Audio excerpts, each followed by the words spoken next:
Hello, welcome back to my channel. My name is Luis if you do not know me, and we are back with another anime video. Today we're going to be talking about an oldie but a greatie, Soul Eater. I wanted to make this video because I rewatched Soul Eater again, and I have some things and some feelings that I want to talk about. This is, I would say, my fourth rewatch of the series. I was just so surprised by the impression that I have of it now. When I first watched it, I was drawn in by its unique art style, the setting, unique characters, and world building. I first watched this anime when I was in high school, and I absolutely adored it. I watched it a second time. I still loved it then, but upon my third rewatch of the series, I had some doubts and concerns about how specifically Maka was written. Then upon my recent rewatching, I no longer have those same concerns. In this video, we are going to explore these thoughts that I had on the writing of Maka Albarn and how those thoughts have changed. When I watched it for the third time, I had found that it aged poorly. Specifically, I thought Maka was a poor lead and not a strong female character. Let's get into why I would think that. When we see Maka throughout the show, we do not see her perform just as well as the other lead Meister boys. In fact, it appears she proves to be physically inferior. We see her struggle a lot, and some of the male characters kind of have to pick up her slack along the way. Now, why did I love Maka previously those past two times and not so much on my third time? Looking back, it appears to be the time at which I rewatched this series. I realized this was during the height of bad bitch and girl boss feminism. This is not going to be an argument against feminism, but a critique on bad bitch / girl boss feminism. I'm just gonna assume not everyone knows what girl boss feminism is, just to cover my bases. If you do, bear with me. The explanation's not gonna be too long. So, the term girl boss feminism was coined by the head of fast fashion company Nasty Gal, Sophia Amoroso. The original meaning of a girl boss is a woman who has climbed the ranks of our capitalist system to show that women can do exactly what men do. The term girl boss has now shifted to just mean an assertive woman who can do exactly what a man does, if not better, whether that be leading corporations, beating up bad guys, or just being good at anything in general nowadays, it seems. I'm not saying that I don't love seeing women succeed, especially in male-dominated professions or forms of media. I adore seeing women get a piece of the pie that they so greatly deserve. There's just a problem with the pie itself. This brand of feminism has been affecting how strong female characters have been written in recent years. But is it really feminism? In short, media has treated the strong female character like Michelangelo paintings for many years.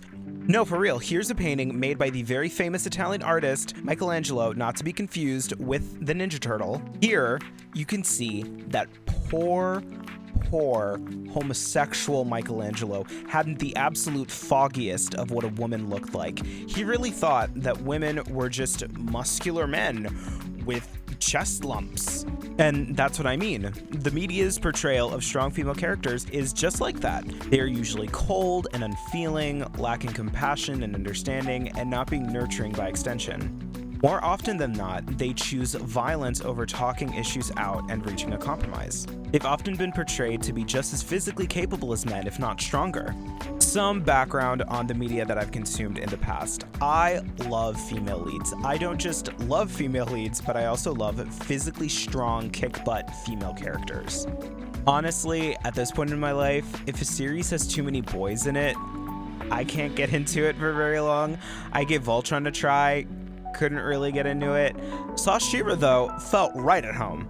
At the time I gave the third watch through of Soul Eater, I was really into animes like Freezing and Claymore, animes with large casts of superpowered women, which for me was the standout and what I focused on a lot for someone who really likes action.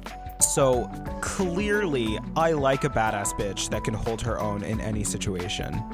So how is Maka so different from the strong female characters? Maka is shown to not be as physically strong as the other male Meisters. This is an obstacle she struggles with constantly throughout the series. There are many times when Maka needs to be saved by the men around her. Maka has a lot of emotions. She isn't afraid to cry when sad or frustrated, but can keep a strong face when she needs to give Soul support after he's injured. She is willing to choose compromise over violence, and she chooses this because she is naturally kind and a nurturing person. Maka has these quote-unquote feminine traits that she doesn't deny herself of. She is definitely more stereotypically feminine outside of her role as a scythe-wielding warrior, without really being a caricature of a teenage girl. Well, a teenage girl in an anime. So I guess at the time, with my girl boss tinted shades, I was so focused on how physically strong she was, I saw that she was not up to par with the boys, and I automatically saw that as a bad thing. But this fact leaves room for her to grow, and this room for growth makes her a great protagonist. Maka is a realistic representation of a strong female character, probably the most realistic I've seen in an anime. She has her flaws and has a ways to go in terms of strength and maturity. Yeah, she's strong for a 13-year-old girl. I mean, she hunts soul-eating killers, for Christ's sakes, but in the show, she's not able to easily handle every threat that comes her way. She's not the strongest, but she aggressively tries to get stronger. I would say that's what we want to see. We don't need to see protagonists barreling through every single enemy. Maybe a few for funsies, but not all. She's great to watch because of her struggles. Seeing her get through her battles is gripping. Homegirl is stubborn. She is determined to get stronger. In a fight, we see her pushing through the pain of her own weapon burning her, pushing through her own fear of losing, then see stubbornness turn to recklessness, and completely disregarding her own safety as she drops Soul and pushes her enemy off the London Bridge, herself included. I mean, who wouldn't want to see that? She also brings a great balance to the dynamic of the other main characters. Yeah, she is one of the most normal characters in the main cast, but she has her own quirks and gags, like not putting up with the nonsense of some of the other characters. The term strong female character doesn't have to be about physical strength. It can be about demeanor, intellect, and resilience. So, how does Maka stand out compared to the other main characters?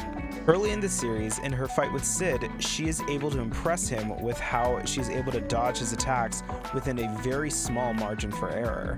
The anime goes out of its way to show that she is one of the smartest Meisters in the show. The only other Meisters that could rival her in that respect might be Ox or Kid. She is extremely intuitive. In her first encounter with Krona, before she opens the door to the church, her intuition tells her to not go in there. She later realizes that she should have listened, but in spite of that, she has the courage to go in anyway. Let's look at her rivalry with Krona. Krona, at the moment they were introduced into the show, was miles away in strength from Maka. Even Stein found it difficult to beat them, and Stein easily wiped the floor with Maka. Soul was left permanently scarred, and Maka traumatized. Some of Krona's black blood mixes with Soul's blood, and they use this to their advantage. In the DWMA Invasion arc, she steps up to take Black Star's place to settle the score she has with Krona. She doesn't know how exactly, but she's determined to do it. In the battle, things are going as expected. She didn't get that much stronger compared to the last time they fought. Now, she has to get creative and not make the same mistake she made last time. In this fight, while things are looking bleak, she decides to use the black blood to her advantage. The little demon who helps Soul access the power of the black blood wants them to use it for power and physical strength. But instead, Maka uses the power of the black blood in a way that the demon doesn't anticipate. She uses it for empathy. Maka decides to lean into her compassion, something the other Meisters would have never thought of. If Maka had let the scenario go as planned and let Black Star fight Krona, The outcome of that would have been Krona beating Blackstar and then barreling through the other Meisters in an attempt to carry out the original plan. Krona would still be on the side of the villains. On the third rewatch, I didn't see this as a full win. Technically, this is more of a draw, simply because violence had stopped, no one was left dead, they left as friends. But leaving with a friend and an ally is much more valuable than having another kill under your belt. Maka used this ability for empathy so she could see Krona's true self, and what she saw was a scared, sad kid who needed a friend. What would be the point of killing someone after that? This kind of strength should be admired just as much as physical strength, because this kind of strength can end a cycle of needless violence. Seeing this anime for the fourth time, the present day of 2022, now with my much more nuanced views on feminism, I now have the view that there is more than one way to be strong. Even as an adult who isn't necessarily bringing tons of physical strength to the table, I've learned that life calls for so much more than physical strength. This is the way that girl boss feminism falls short. It's all based on the anything you can do, I can do in the same way and better mentality. But things don't have to be done the same way. We need a different perspective on how things are done and not just assume what's being done is right just because men have been doing them for centuries. Like how Maka chose to show compassion to her enemy was really a break from that cycle. A true girl boss character would have fought to the death because that's what a man would have done. This is what the patriarchy would have expected from her. Maka has the kind of strength to not only make changes for herself, but make changes in others around her. This is what we need to deconstruct patriarchal expectations of strength and success. All right, so that pretty much sums up my thoughts. I want to take this time to thank everyone for all the positive feedback on my first video. Me being on YouTube has really been a long time coming, and all this positivity is so affirming. You have no idea. If you like this video, make sure to give it a thumbs up, leave a comment, and subscribe. It really helps out with the algorithm. On that note, I will see you all in the next one. Bye.